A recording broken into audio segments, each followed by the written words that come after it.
أعوذ بالله من الشيطان الرجيم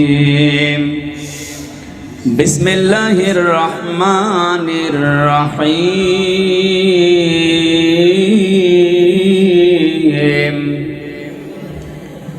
إنما وليكم الله ورسوله والذين آمنوا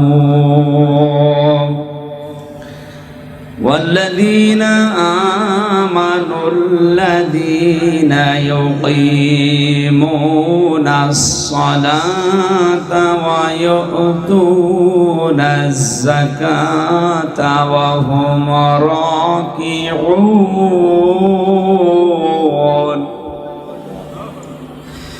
ومن يتول الله ورسوله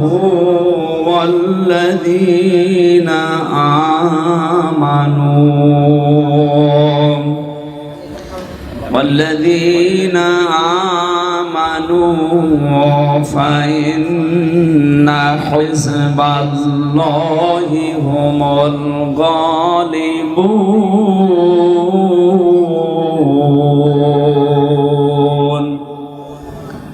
صدقت يا ربنا. عن أبي هريرة رضي الله تعالى عنه قال قال النبي صلى الله عليه وسلم يقال لصاحب القرآن اقرأ وارتقي ورتل كما كنت ترتل في الدنيا فإن منزلك عند آخر آية تقرأها رواه ابن ماجه.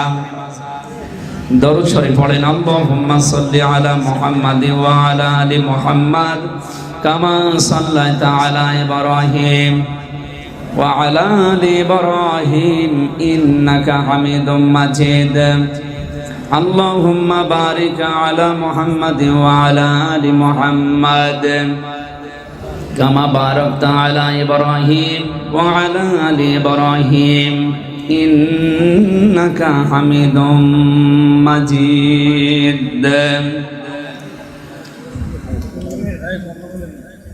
আলহামদুলিল্লাহ।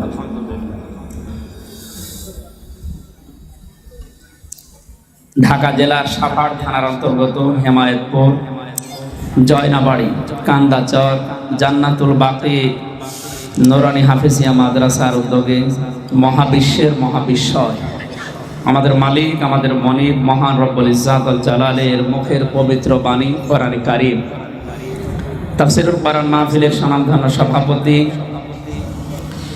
সম্মানিত পরিচালক, এতক্ষণ পর্যন্ত যারা আলোচনা করছিলেন মাওলানা হুসাইন আহমেদ মাহফুজ চুয়াডাঙ্গা সহ নাম না জানা অন্যান্য ওলামা ইকরাম, মঞ্চে বসা আছেন অত্র এলাকার গণ্যমান্য ব্যক্তিবর্গ, বিশেষ করে কয়েকজন আলেম এসেছে আমার সাথে আজকে আপনাদের ঢাকার বিভিন্ন এলাকা থেকে, মাওলানা আবুল কাশেম, মাওলানা আলী হুসাইন ফারুকি, মাওলানা আবু হানিফ সহ নাম না জানা ওলামা ইকরাম।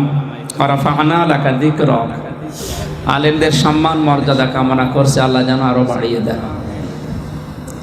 সামনে বসা মুসলমান ভাইরা, পর্দার আড়ালের সম্মানিতা মা এবং বোনেরা, প্রশাসনের ভাইরা, প্রাণপ্রিয় ঢাকাবাসী, দল মত নির্বিশেষে কোরআনের অনুষ্ঠানে যারা ইবাদত মনে করে বসেছেন, খুশি হয়ে বলছে আলহামদুলিল্লাহ।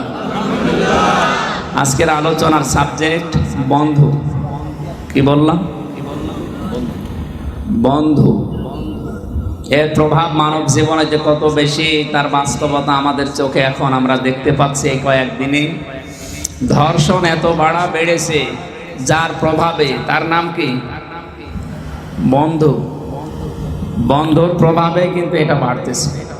কিভাবে বাড়ছে আমরা হাতে কলমে আপনাদেরকে দেখাবো এই আয়াত দিয়ে। সূরা মায়েদার 55-56 নম্বর আয়াত আমরা পড়েছি। বিশ্বনবীর লক্ষ লক্ষ হাদিস থেকে একটা হাদিসের টুকরা পড়েছি। এই দুইটা সামনে রেখে সর্বোচ্চ 40 থেকে 45 মিনিটের ভেতরে আমরা আলোচনা শেষ করব ইনশাআল্লাহ। আল্লাহ আমাদেরকে যেন ধৈর্য ধরে কথাগুলো শোনার এবং আমল করার তৌফিক দান করেন। সকলে বলেন আমিন। আমরা এসেছি কোরআন শুনতে, নাকি অন্য উদ্দেশ্য আছে? নবীজি বলেন ইকালু লিসাহিবিল কোরআন ইকরা ওয়ারতাকি ওয়ারাত্তিল কামা কুনতা তুরাত্তিলু ফিদ দুনিয়া ফাইন্না মানজিলাকা ইনদা আখিরি আয়াতিন তাকরাউহা। কিয়ামতের দিন সাহেবে কোরআন যারা কোরআন পড়তে পারে, কোরআনের সাথী যারা, কোরআনের সাথে সম্পৃক্ততা আছে যাদের, কিয়ামতে আল্লাহ তাদেরকে বলবেন যে পড়ো, ইকরা তোমরা পড়ো, ওয়ারতাকি ওয়ারাত্তিল কামা কুনতা তুরাত্তিলু ফিদ দুনিয়া, যেভাবে দুনিয়ায় পড়তে ওইভাবে পড়ো। আপনি দুনিয়ায় যেভাবে পড়ছেন আপনার দিকে আল্লাহ রাব্বুল আলামিন অন্তত কোরআন পড়া অবস্থায় তাকানো লাগবে। হাদিসে কুদসির ভেতরে আছে আল্লাহ সবচাইতে বেশি মনোযোগ দিয়ে তাকিয়ে থাকেন ওই বান্দার দিকে যে বান্দা তার কোরআন পড়ে। কিন্তু কোরআনটা পড়া আবার পড়ার মতো হওয়া লাগবে, এই জন্য ইকরা শব্দটা দিয়েছে। ইকালু লিসাহিবিল কোরআন দেওয়ার পরে ইকরা আছে, কি আছে? এটা কিন্তু একটা ক্লাস হচ্ছে এখন, কি আছে? ইকরা। ইকরা মানে কোরআনের প্রথম শব্দটার নাম কি? ইকরা। মানুষকে আল্লাহ 5টা জিনিস দিয়েছেন, আমরা জানি অনেকেই মানুষের পঞ্চ ইন্দ্রিয় এতদিন বলতাম না, এটা ঠিক না। কোরআনের ভাষায় মানুষের ইন্দ্রিয় শক্তি 6টা। কয়টা? বসা লাগবে ভাই, আমি কথা এমনি আধা ঘন্টা বলবার, গল্প এখানে কিসের গল্প? বসেন বসেন, পরে যা করবেন আধা ঘন্টা পরে বসেন। এখানে কথা বুঝবে না, বাইরে যেয়ে গিবত করবে। কিছু বুঝলাম না, থেকে বুঝবে কি করে? তো গল্প করছে। মানুষের এতদিন জেনেছি পঞ্চ ইন্দ্রিয়, ইন্দ্রিয় শক্তি কোরআনে কারিমে আছে 6টার কথা। কয়টা? 1 নম্বরে আছে চোখ, যেটা দিয়ে মানুষ দেখে। 2 নম্বরে আছে কর্ণ, যেটা দিয়ে মানুষ শোনে। 3 নম্বরে আছে ত্বক, চামড়া, যেটা দিয়ে স্পর্শ করলে টের পায়। এরপরে 4 নম্বরে আছে জিহ্বা, যেটা দিয়ে স্বাদ আস্বাদন করে। 5 নম্বরে আছে ব্রেন, মগজ, মেধা, যেটা দিয়ে মানুষ চিন্তা ভাবনা করে। এরপরে ধারণা করে, অনুভব করে, যেটা দিয়ে। 6 নাম্বারটা কি? এতদিন কিন্তু 5টা পর্যন্ত জানতাম। 6 নাম্বারটাও কোরআনে আছে। 6 নাম্বারটার নাম হচ্ছে আকল। কি বললাম? আকল মানে? আকল মানে জ্ঞান না, আকল মানে বিবেক, আর এলেম মানে জ্ঞান। এই বিবেককে জাগ্রত করার জন্য এলেম লাগবে, জ্ঞান লাগবে। এই জন্যে মানুষকে আল্লাহ সর্বপ্রথম আমাদের আদি পিতাকে বানিয়ে যেটা দিয়েছিলেন, কি দিয়েছিলেন? জ্ঞান। ওয়াল্লামা আদামাল আসমা কুল্লাহা সুম্মা আরাদাহুম আলাল মালাইকাতি ফাকালা আম্বিউনি বিআসমাই হাউলাই ইন কুনতুম সাদিকিন। এই আয়াতটা সে জন্মের পর থেকে অনেকে পড়ছে, কিন্তু কি আছে এর ভেতরে কোনোদিন একটু খেয়াল করেছেন? আলেম যারা আছেন তাদেরকে বলছি, ভালোভাবে খেয়াল করো। আল্লাহ তাআলা বলেন ওয়াল্লামা আদামাল আসমা কুল্লাহা, তিনি আদমকে শিক্ষা দিলেন সমস্ত নাম সমূহ। ইসমন মানে নাম, আর আসমা মানে? সবাই বলেন আসমা মানে একটা বহুবচন, নাম না নাম সমূহ? তাহলে যত রকমের নাম আছে সব আল্লাহ শেখালেন। নাম কি? আলু, পটল, বেগুন, কচু, ঝাল, ঝিঙ্গা, এগুলো নাকি? এটা কিন্তু ক্লাস নিচ্ছেন, সরাসরি ক্লাস নিচ্ছে কে? সবাই বলেন কে? সরাসরি ক্লাস নিচ্ছে আল্লাহ নিজে। কোথায়? জান্নাতে। কোথায়? ছাত্রকে আমরা, আদম আলাইহিস সালাম। হ্যাঁ, উনি এক অর্থে ঠিক বলেছে, কারণ আমরা আদমের পৃষ্ঠদেশ থেকে এসেছি, নাকি? সন্তান আমরা সব কার? আদম আলাইহিস সালামের। সুতরাং সেই হিসাবে আমাদের বাবার মেধার ভেতরে আল্লাহ যা দিয়েছেন, এই আকলের ভেতরে যে জ্ঞানটা দিয়েছেন, ওটার ভেতরে আমরাও শামিল আছি। ওই অর্থে উনি ঠিক বলেছে, অসুবিধা নেই। তাহলে এখানে সরাসরি শিক্ষক আল্লাহ, যে ক্লাসরুম যেটা, তার নাম জান্নাত। আর যিনি ছাত্র, তিনি পৃথিবীর প্রথম মানুষ, নাম আদম আলাইহিস সালাম। সবগুলোই গুরুত্বপূর্ণ। এত বড় কঠিন জায়গায় যিনি ক্লাস নিচ্ছেন মহান আল্লাহ, এই ক্লাসকে যেমন তেমন ক্লাস, অবশ্যই গুরুত্বপূর্ণ ক্লাসে গুরুত্বপূর্ণ কিছু শিক্ষা দেবেন। তাহলে আল্লাহ আসমা দিলেন কেন? এই আসমা মানে আমরা এতদিন যা পড়েছি বুঝেছি, অনেকে জানি যে আসমা মানে নাম সমূহ। কিসের নাম? ওই পাহাড়ের নাম, গাছের নাম, কলা গাছের নাম, ছাগলের নাম, গরুর নাম, নাকি? নাম মানে তো এইগুলোই। অথচ এই গুরুত্বপূর্ণ ক্লাসে আল্লাহ গরু, ছাগল, পটল, কচু, আলু, বেগুন শেখানোর কোনো দরকার আছে? কি দরকার ছিল? এগুলো কি অন্য কোনো জায়গায় শেখানো যায় না? এই গরু, পটল, কচু, বেগুনে শেখাতে পারে এত বড় ক্লাস নেওয়া লাগে? কি শিখিয়েছিলেন? এই নামটা কি? এই আসমা শব্দের ব্যাখ্যা শুধু নামসমূহ না। এই আসমার বহু বচনের ভেতরে দেওয়ার কারণ হচ্ছে ন্যায়ের যত বিধান আছে পৃথিবীতে এবং অন্যায়ের যত কাজকর্ম আছে, ন্যায় এবং অন্যায় অনুধাবনের জন্য যত রকমের আইন দরকার সবগুলো ওই সময় আদম আলাইহিস সালামকে আল্লাহ শিখিয়ে দিয়েছেন। আল্লাহর ক্লাস কত বড় ছিল সেটা আল্লাহ শুধু জানেন।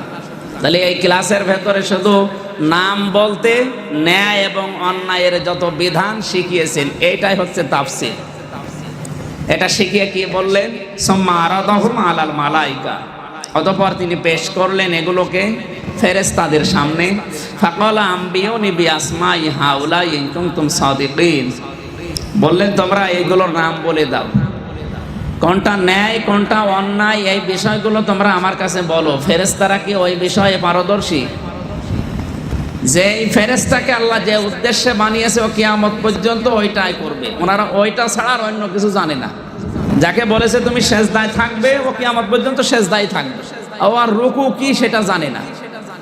যাকে বলেছে তুমি রুকুয় থাকবে, ও কিয়ামত পর্যন্ত রুকুতে থাকবে, ও সেজদা কি ও জানে না।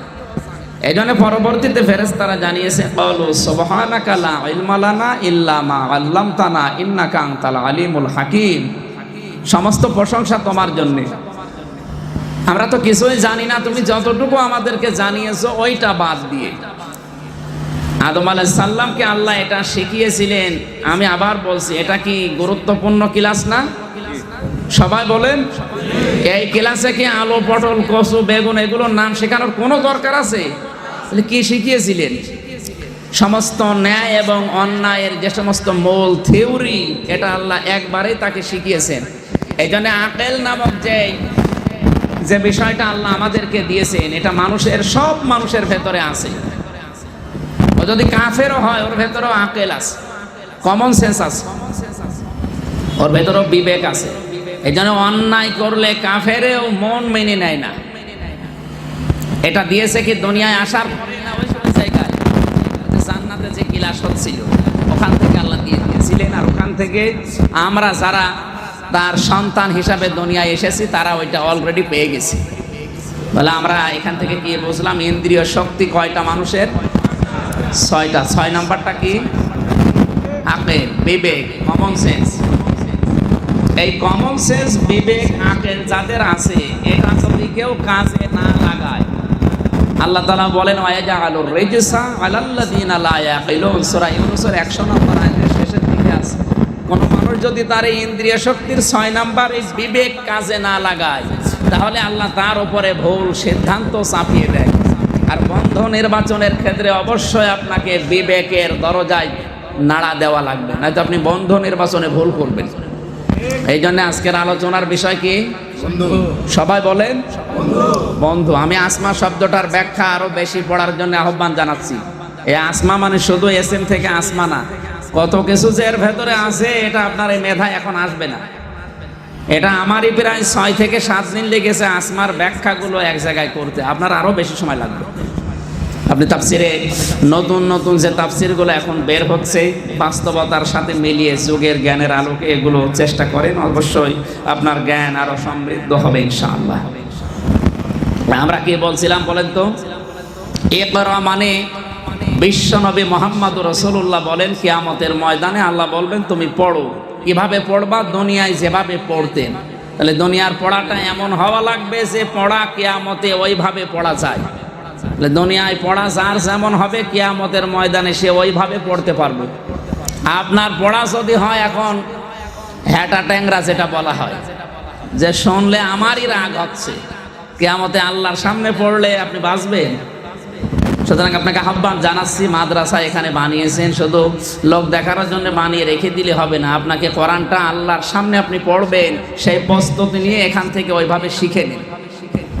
কথা কি বললাম, বোঝা গেছে?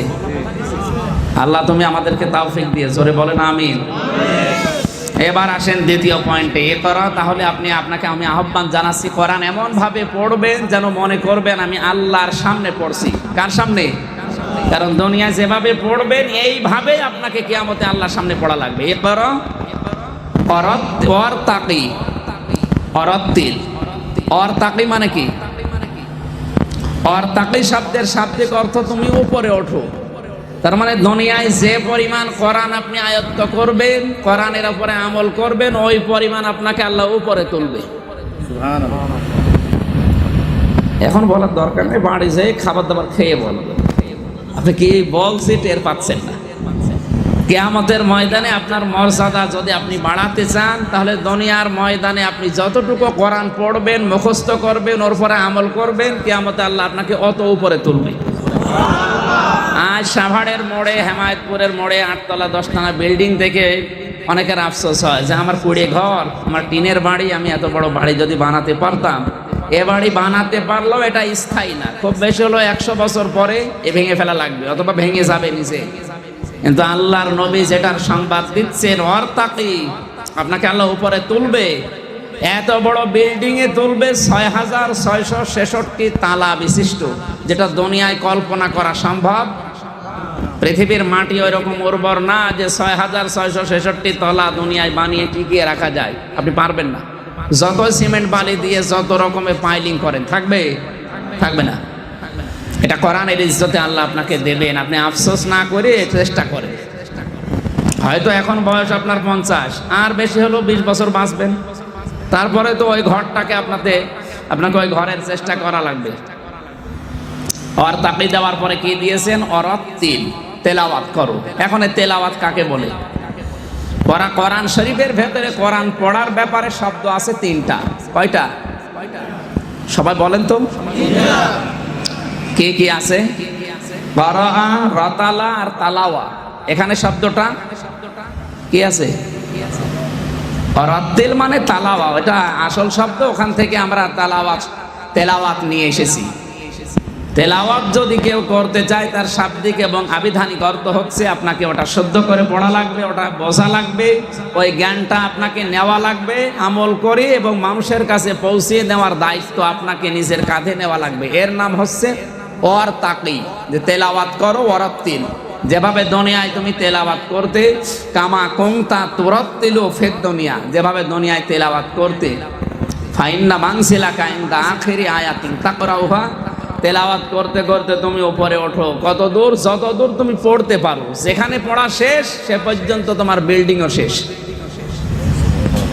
আফসোস আপনার হবে ওই সময় যখন 3 তালা, একটা মনে করেন আপনার সূরা মুখস্থ আছে, সূরা কাউসার, 3 আয়াত পড়ে আর পড়তে পারছেন না। 3 তালা হওয়ার পরে ছাদ হয়েছে, কিন্তু সে বেলকনি দরকার হয়নি। কারণ হবে কি করে? আপনার তোর মুখস্থ নেই। বলে এখানে আফসোস আসার দরকার না যে আমার যদি এরকম 3 তালা হওয়ার পরে আর 4 তালা ছাদ না হয়, তখন তো আর নেক আমল করার সুযোগ। কথা বলা লাগবে। সুতরাং এই হাদিসটার উপরে আমল আমি নিজে এবং যারা আছে, আমার তো অন্তত 6666 আয়াত মুখস্থ আছে, কারণ আমি হাফেজ। তো এখন আমার ওগুলো আমল করা দরকার। আল্লাহ যেন দুনিয়ায় এরকম কিছু যদি নাও দেয়, আখেরাতে ওই রকম সর্বোচ্চ সূরা যেন আমাদেরকে দান করেন। জোরে বলেন আমিন। নবীর হাদিসের এই খুব সংক্ষিপ্ত একটা ব্যাখ্যা আপনাদের শুনে আমি মূল আলোচনায় যাচ্ছি। আজকের আলোচনার বিষয় হচ্ছে, সবাই বলে, বন্ধু। আল্লাহ রাব্বুল আলামিন বলেন, ইন্নামা ওয়ালিয়্যুকুমুল্লাহু ওয়া রাসূলুহু ওয়াল্লাযীনা আমানু, অবশ্যই আমি আল্লাহ তোমাদের বন্ধু। আমাদের বন্ধুকে আল্লাহ। খেয়াল করেন কত বড় শব্দ আল্লাহ দিয়েছে, নিজে বলছেন আমি তোমাদের বন্ধু। 2 নম্বরে ওয়া রাসূলুহু, তোমাদের বন্ধু আমার রাসূল। 3 নম্বরে ওয়াল্লাযীনা আমানু, এ দুনিয়ায় যাদের ঈমান আছে তারা তোমাদের বন্ধু। তাহলে বন্ধু এখানে কয় প্রকার পেলাম? সবাই বলেন। আমি যতটুকু কোরআন হাদিস পড়েছি এ পর্যন্ত, আমি দেখেছি পৃথিবীতে যারা অন্যায় পথ বেছে নিয়েছে অধিকাংশ মানুষের জীবনে প্রভাব ছিল বন্ধু। ফেরাউনের জীবনী পড়েছি, এ লোকটা এত খারাপ ছিল না। এই খারাপ হওয়ার পেছনে সবচাইতে বেশি ভূমিকা পালন করেছে ওর বন্ধু ওই হামান টাক। হামান কি ছিল? টাক ছিল। মাথায় চুল নেই, সাদে মাল নেই, বাম্পারে ভিড়। আজও যে সমস্ত টাক গুলো দেখবেন এদের কাজ কারবার ঠিক এইরকম। এখানে আবার টাক যারা আছে রাগ করে না, আমি বোঝাতে চাচ্ছি যে হামান কি ছিল। আপনারা বারবার খাবার একটা একটা করে নিয়ে আসছেন, অনুষ্ঠান নষ্ট হবে তো। কি বললাম যে আধা ঘন্টা পরে এগুলো করেন। কি শুরু করেছেন আপনি? রাখেন, ওই জায়গায় বসেন, না লাগবে না। খাবার খাওয়ার জন্য এসেছেন? কয়েকজন বলল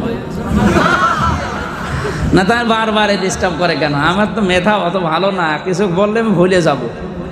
অন্তত আমার যেন ভুলে না যায়, লাইনটা যেন ঠিক থাকে।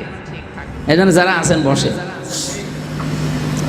আমি ফেরাউনের জীবন থেকে পেয়েছি ও সবচাইতে বেশি মা ভক্তি করত। মাকে ও শ্রদ্ধা ভক্তি এত বেশি করেছিল, ও মায়ের দোয়ায় কিন্তু ওই পর্যন্ত গিয়েছিল। তাহলে ও প্রথম জীবনে খারাপ ছিল না, কিন্তু ওর প্রভাব বেশি পড়েছে কার? বন্ধু। চরে বলেন কার? এই জন্য বন্ধু নির্বাচনের ক্ষেত্রে খুব সতর্ক থাকা লাগবে। এই লোকটার জীবন ধ্বংসই করেছে এই হামানটা, খালি বুদ্ধি দিত। ওর পুরা জীবনের ভেতরে আমি পেয়েছি ও যখন পালিয়ে যায় মিশর থেকে, ওর এলাকা থেকে পালিয়ে মিশরে আসে। এদেশে প্রথমে আসার পরে একটা সরকারি গোরস্থানে চাকরি নিয়েছিল। প্রথমে তরমুজের খেতে চাকরি নেয়, এরপরে সরকারি গোরস্থানে চাকরি নেয়, এরপরে আস্তে আস্তে এই পর্যায়ে যায়, রাষ্ট্রীয় একটা দায়িত্ব পায়। এরপরে ওর বন্ধু বারবার ফসলায় যে এ পর্যন্ত হবে না, তোমার আরো উপরে ওঠা লাগবে। কত দূর উঠবো? ও জীবনীতে পেয়েছি শেষ পর্যন্ত এত উপরে ওঠার জন্য পরামর্শ দিয়েছে তরমুজের ক্ষেতের চাকর, এরপরে সরকারি গোরস্থানের দারোয়ান। এখান থেকে লাল শালুকার একটা ব্যবসা, লাল শালু দিয়ে ব্যবসা করে খেত। একটা জায়গায় কবর মতো টাঙিয়ে লাল শালুক টাঙিয়ে মানুষকে ধোকা দিয়ে বোকা বানিয়ে টাকা পয়সা ওখান থেকে ইনকাম করত। এই জায়গা থেকে কবর পূজা, মাজার পূজা, এই লাল বাতি বলেন লাল কাপড়ের যে ব্যবসা, এটা চলে আসতেছে লাল শালুর ব্যবসা ওখান থেকে। এটা এখন বাংলাদেশের ভেতরে জমজমাট চলছে খুব। কবর নেই, লাশও নেই, শুধু একটু মাটি উঁচু করে একটা লাল শালু টাঙিয়ে মানুষকে ধোকা দিয়ে বোকা বানিয়ে হাজার হাজার টাকা লুটে নিচ্ছে। এ কাজ সর্বপ্রথম করেছিল ফেরাউন। কার বুদ্ধিমতো? বন্ধু হামানের টাক। এরপরে ওই দেশের রাজা, তার নাম ছিল জাহিজ, মন্ত্রী ছিল। সে লোকটা প্রথমে মারা যায়। এই মানুষের ভেতরে টাকা পয়সা, এ বিশাল কাহিনী ওর জীবনে। তাফসিরে তাবারির ভেতরে বিস্তারিত দেওয়া আছে। আমি ঘটনা বলি না, আমি 2-1 মিনিট ধরে ঘটনা বলিও সেখান থেকে একটা শিক্ষা বের করি। ফেরাউনের জীবনের উত্থান পতনের সর্বশেষ ও যখন বাদশা হয়ে যায় ওই দেশের, তখন ফেরাউনকে বুদ্ধি দেয় বন্ধু হামান যে এ পর্যন্ত হবে না, তোমাকে আরো ওঠাটা রাখবে। ও তখন বলে আমি আর কত উপরে উঠবো? সেই তরমুজের ক্ষেত থেকে শুরু করে আমি আজ মিশরের প্রধানমন্ত্রী, আমি আর কত উপরে উঠবো? বলে তোমাকে আরো উপরে ওঠা লাগবে, সেটা হচ্ছে তোমার খোদা হওয়া লাগবে এই দেশের। কি হওয়া লাগবে? ফেরাউন তখন জানিয়েছে, কি বললে এটা তো সম্ভব না, কারণ এ দেশে এখনো আসমানি কিতাবের আলোচনা শিক্ষা চলে। এখনো পূর্বের নবীদের বিভিন্ন জীবনী এ দেশে মানুষেরা মানে, তাদের ধর্মীয় নিয়ম নীতি রীতিনীতি মানে। আমি এ দেশে খোদা দাবি করলে মানুষ মানবে না। ফেরাউন তখন বুদ্ধি দিয়েছে, মানবে, কিন্তু আপনাকে আমার পরামর্শ শোনা লাগবে। 40 বছর আপনাকে আমি সময় দিলাম, খোদা বানিয়ে ছেড়ে দেব। খোদা বানিয়ে ছেড়ে দেবে কে? হামান। 1 নম্বরে প্রথম 10 বছর আপনি এই দেশে যারা আসমানি কিতাব শেখাতে পারে এদেরকে আপনি ধ্বংস করে ফেলেন, যে কোনো কায়দায় এদের মেরে ফেলেন, যারা শিক্ষা দিতে না পারে। 2 নম্বরে যারা শিক্ষা ব্যবস্থায় আসমানি কিতাব, ওই সময় ছিল কি? ওই সময় কিতাব ছিল না? তাওরাত, জব্বর, ইনজিলের আগে যে সমস্ত আসমানি সহিফাগুলো এসেছিল, ওই সহিফাগুলো যা আছে ওইগুলো আপনি ধ্বংস করেন। শিক্ষা ব্যবস্থায় যেন আসমানি কিতাবের কোনো আভাস না থাকে, কারণ শিক্ষা ব্যবস্থায় যদি আসমানি কিতাবের কোনো সঠিক বস্তুগুলো শিক্ষা দেওয়া না হয়, তখন মানুষ আর মানুষ থাকে না, তখন পশু হয়ে যায়। 10 বছর বাকি এটা করেন। তৃতীয় নম্বরে, নারী পুরুষকে এক জায়গায় কাজের ব্যবস্থা করে দেন, জেনার একটা পরিবেশ তৈরি করেন, কারণ যেখানে জেনা হয় সেখানে আল্লাহর রহমত থাকে না। 10 বছর এভাবে করেন, দেখবেন জেনার কারণে হাজার হাজার যারো সন্তান দুনিয়ায় তৈরি হবে। আর এরকম সন্তান দুনিয়ায় একাধারে 10 বছর যারা আসবে, বাকি 10 বছর পরে এদের বয়স হবে 10 আর 10 20 বছর। এরা তখন উল্টাপাল্টা কাজ করবে, কারণ এদের জন্মের ঠিক নেই। এই 40 বছর টার্গেট নিয়ে হামান ফেরাউনকে খোদা পর্যন্ত দাবি করিয়েছে, ও এত খারাপ ছিল না। বন্ধুর প্রভাব কোথায় মানুষকে নিয়ে যায় আপনি কি টের পেলেন? আল্লাহ তাআলা বারবার এই কথাটা, বন্ধুর কথা যে কোরআনে শব্দটা আল্লাহ দিয়েছেন, ওলি। ওলি মানে বন্ধু। ওলি মানে কি? ইন্নামা ওয়ালিয়্যুকুমুল্লাহু ওয়া রাসূলুহু, অবশ্যই আমি আল্লাহ তোমাদের বন্ধু। এখন আমরা আল্লাহকে বন্ধু বানাতে চাই না, চান না? আপনি চাইলেও তো আল্লাহ বন্ধু আপনার হবে না। আল্লাহকে বন্ধু বানাতে হলে শর্ত দিয়েছেন আল্লাহ, আল্লাহু ওয়ালিয়্যুল্লাযীনা আমানু ইখরিজুহুম মিনাজ যুলুমাতি ইলান নূর।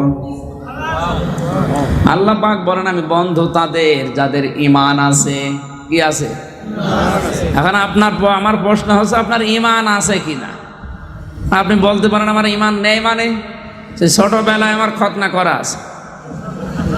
খতনা করে দিলেই যদি মানুষ মুসলমান হয়, ছাগল তো মুসলমান, ছাগলের খতনা করা নেই? আছে? তাহলে খতনা করলে মানুষ মুসলমান হয়, বিষয়টা এমন না। ঈমান একটা আলাদা জিনিস। আমাদের দেশে ঈমানের সংজ্ঞায় যেটা সিলেবাসে পড়ানো হয়, এই যে মাওলানা বসে আছে, ঈমানের সংজ্ঞায় কি পড়ানো হয়? ইকরার বিল লিসান, তাসদিক বিল জিনান, আমল বিল আরকান। এটা আছে না? এই 1 থেকে আমি কামেল পর্যন্ত এমনকি দাওরা শেষ করে আমি কোনো জায়গায় অন্তত, এরপরে অনার্স মাস্টার্স করেছি বিশ্ববিদ্যালয়ে, তাও তাফসিরের ওপরে, আমি কোনো জায়গায় ঈমানের সংজ্ঞায় এই 3টা অন্তত পাইনি। কেউ পায়নি, আমি জানি কেউ পায়নি। ওই শুনে মুসলমান। ইকরার বিল লিসান, তাসদিক বিল জিনান, আমল বিল আরকান, এটা কোনো জায়গায় নেই। আর ঈমানের সংজ্ঞা এটা না। ঈমানের সংজ্ঞা আল্লাহ নিজে দিয়েছেন কোরআনে কারিমে, আল্লাযীনা ইউমিনুনা বিল গায়বি, যারা না দেখা জিনিস বিশ্বাস করে। কি বলেন? যারা না দেখা জিনিস বিশ্বাস করে। না দেখা জিনিস কি আছে? আল্লাহ কি দেখা যায়? তাহলে এর নাম ঈমান। আপনি না দেখে আল্লাহকে বিশ্বাস করেছেন, এর নাম ঈমান।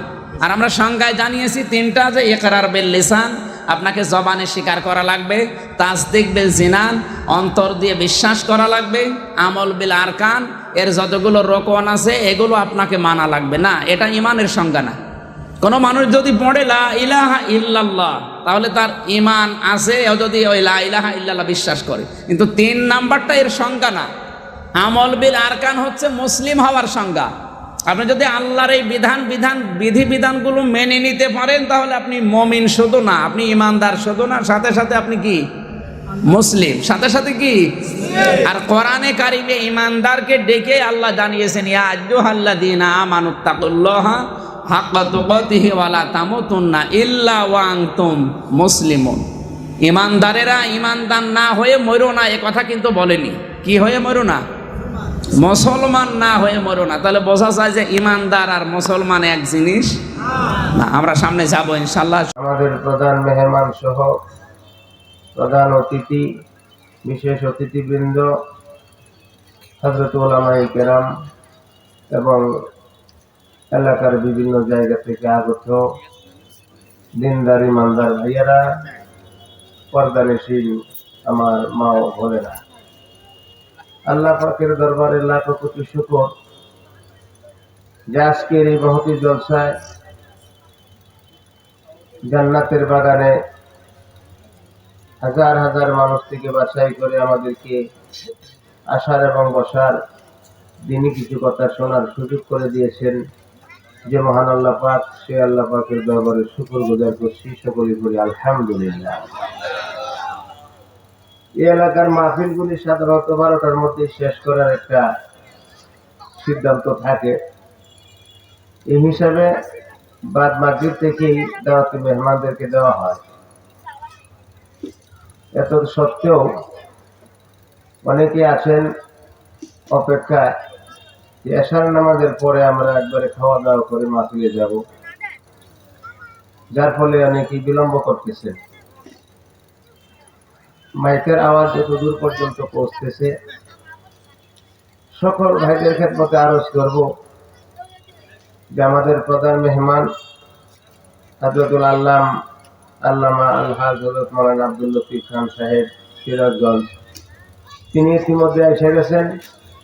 এই জন্য আমরা বিলম্ব না করে আমরা যত তাড়াতাড়ি আসব, তত তাড়াতাড়ি প্রধান মেহমান পেয়ে যাব। তাই দয়া করে মেহরবানি করে দোকানপাটে, রাস্তাঘাটে অযথা সময় নষ্ট না করে আমরা সকলেই মাহফিলে চলে আসি। এখন এশার নামাজ হয়ে গেছে, এখন ধারাবাহিকভাবে আলোচনা চলতে থাকবে। আমরা সকলেই মেহরবানি করে চলে আসি। আজকে সারা দুনিয়ায় ফিতনায় ভরপুর হয়ে গেছে। মুসলমানদের মধ্যে হাজারো বিভক্তি, বিশেষ করে ইন্টারনেটের মাধ্যমে মানুষ বিভিন্ন রকমের বক্তব্য শুনে আরো বেশি বিক্ষিপ্ত হয়ে গেছে। কার কথা সত্য, কার কথা মিথ্যা যাচাই করার জ্ঞান আমাদের নাই, যাচাই করতে পারি না। এই জন্য সমাজ আরো বেশি বিক্ষিপ্ত হয়ে গেছে। এই জন্য বাস্তবে উপস্থিত থেকে আমাদের এই ফিতনাগুলির বিষয়ে কিছুটা উপলব্ধি নেওয়া দরকার, কিছুটা ধারণা নেওয়া দরকার। কোরআন হাদিস ১৫০০ বছর পূর্বে কোরআন অবতীর্ণ হয়েছে। রাসূল করিম সাল্লাল্লাহু আলাইহি সাল্লাম বিদায় হজের ভাষণে বলছিলেন যে আমি তোমাদের নিকট থেকে চলে যাচ্ছি, দুইটা জিনিস রেখে যাচ্ছি। এই দুইটা জিনিস যদি তোমরা ধরে রাখতে পারো, কখনো পশ্চিমকালেও তোমরা পথভ্রষ্ট হবে না। একটা হইল কালামে পাক কোরআন শরীফ, আর একটা হইল রাসূলের জীবন আদর্শ সুন্নাহ। তো আমরা আজকে কোরআন এবং সুন্নাহর সঠিক দিক নির্দেশনা থেকে দূরে সরে গেছি বিধায় আমাদের এই ফিতনার সৃষ্টি হয়েছে। কার কথা আমরা বিশ্বাস করব, কারটা সত্য বলে যাচাই করব, এটার জন্য কোরআন আর হাদিসেই মূল দলিল। কিন্তু দুঃখজনক হইলেও সত্য, কোরআন হাদিস দিয়া যাচাই করার মতন সমাজে কয়জন মানুষ বসবাস আমরা করি, যারা আমরা কোরআন থেকে আমার কথাটা সত্য না মিথ্যা প্রমাণ করবেন, যারা হাদিস থেকে আমার কথা সত্য না মিথ্যা প্রমাণ করবেন, এরকম সমাজে বসবাস করি কয়জন? শুধু বাংলা পড়ে পড়ে নিজেরাই সিদ্ধান্ত নিই, অথচ আরবিতে এরকম বহু শব্দ আছে যেগুলি শব্দ শত শত অর্থ বোঝায়। কখন কোন সময় কি অর্থ দিবে, এটা আরবি সম্পর্কে ধারণা যাদের নাই তারা তো বুঝতে পারবেন। এইগুলি বুঝতে হইলে কোরআনের জ্ঞান, হাদিসের জ্ঞান, শিক্ষা লাভ করতে হবে। আর এই শিক্ষাটা হলো গতানুগতিক এভাবে আসছে, সিনা বসিনা, একজনের সিনা থেকে আরেকজনের সিনায় পৌঁছায় দেওয়া হয়েছে। এটা শুধু একা একা পড়ে কোনো সিদ্ধান্ত নেওয়ার মতন কোনো সুযোগ নেই। আপনারা বলুন, কেউ কি অপারেশনের ডাক্তার বই পড়িয়া পড়িয়া একা একাই অপারেশনের ডাক্তার হইতে পারবে? এটা সম্ভব? তার জন্য অপারেশন করে নেওয়ালা এরকম একজন ডাক্তারের পিছিয়ে দীর্ঘদিন থাকতে হবে। পড়াশোনা ওই লাইনে করার পর আবার ইন্টার্নি আছে, সেই ডাক্তারের সাথে দীর্ঘদিন থাকার পরে সে অপারেশন করতে পারবে। এছাড়া অপারেশন করা আদৌ সম্ভব না। যদি বই পড়ে পড়ে কেউ অপারেশন করতে যায় তাহলে রুগী মারিয়া ফেলাইব। কথা ঠিক না বেটি? আজকে তো আমরা নিজেরে মারিয়া ফেলাইতেছি, ইমান আমল নিজেরা নষ্ট করে ফেলাইতেছি। বাংলা কিছু আছে, এইগুলি মূলত মৌলিক কিছু বিষয়ে ধারণা নেওয়ার জন্য যদি প্যাস লাগে আলেমদের কাছে জিজ্ঞাসা করে তার সঠিক ব্যাখ্যাটা জেনে নেওয়া, এটা ছিল আমাদের কাজ। কিন্তু আমরা তা জানি না, বাংলা পড়ে পড়েই নিজেরা নিজেদের সিদ্ধান্তগুলি পাল্টাইতেছি এবং সেইভাবে চলার চেষ্টা করতেছি, এটাকেই দলিল মনে করতেছি। আরে আমার বক্তব্যটাই যদি হাজার হাজার মানুষ আপনারা শুনে কালকে বিভিন্ন জায়গায় এই বক্তব্যটাকে বর্ণনা দেন, সে দেখবেন হাজার হাজার মানুষের মধ্যে হাজার হাজার রকমের বয়ান হবে। কেউ বলবে হুজুরের বলার দৃষ্টিভঙ্গিটা ছিল এরকম, কেউ বলবে হুজুরের বাচন ভঙ্গিটা ছিল এরকম, কেউ বলবে এটা খুব রাগে বলছিল, কেউ বলবে যে না আসলে ওনার কথার ধরনই এরকম, আসলে উনি রাগ করে বলে নাই। এই যে বিক্ষিপ্ততা, এইটা আর সঠিক ফয়সালা তো একমাত্র আমি দিতে পারবো, অন্য কেউ তো দিতে পারবে না। আমি কোন দৃষ্টিভঙ্গিতে বলছিলাম, আমার রাগ ছিল না আমি খুব শান্তভাবে বুঝিয়েছিলাম, এই বক্তব্য আমার কাছ থেকে সরাসরি শুনতে হবে।